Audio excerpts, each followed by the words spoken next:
अपना YouTube channel real music studio like subscribe और bell घंटी को दबाना ना भूलें। Contact number 7631565693।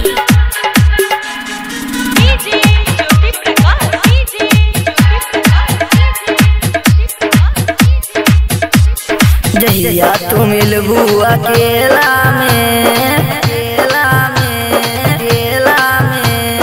जहिया तू मिलबू अकेला में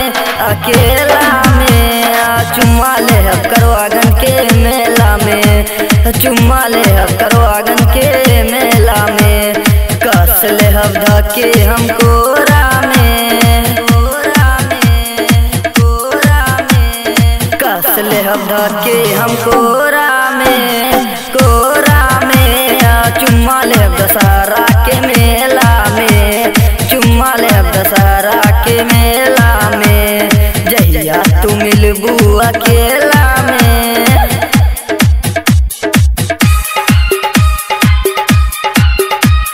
आप सुन रहे हैं उर्लाहा से युवा स्टार सिंगर अजय बेदर्दी को।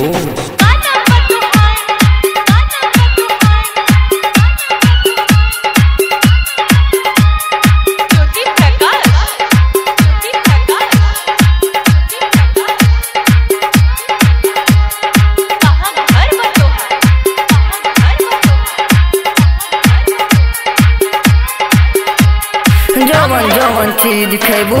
हे खियाइब, मेला में नाचर केस्टा दिखाइब, मेला में नाचर केस्टा दिखाइब, जवन जवन चीज खेबू हे खियाइब, मेला में नाचर केस्टा दिखाइब, साखी से मिले बहाने तू अइया, स्कूल के अंदर में ओढ़नी बिछैयो, बिछैबू ना ए गोरी जम के रोमांस होई खेला में, चुम्मा ले दशहरा के मेला में, चुम्मा ले दशहरा के मेला में, जहिया तू मिलबू अकेला में,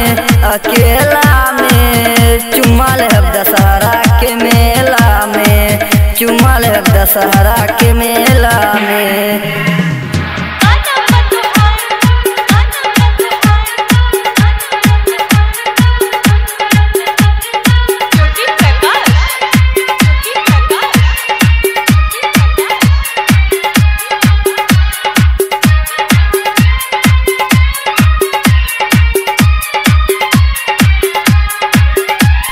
मिले तू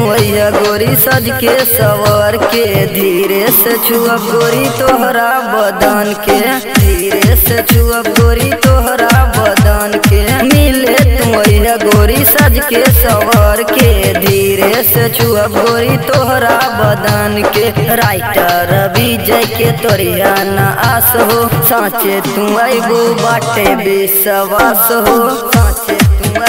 बाटे विश्वास, जब प्यार कैलू खुशी के बेला में, चुम्मा ले करवागन के मेला में, चुम्मा ले करवागन के मेला में, जहिया तू मिलबू अकेला में, चुम्मा ले पुरैनी के मेला में, चुम्मा ले पुरैनी के मेला में, कस ले धके हम कोरा में,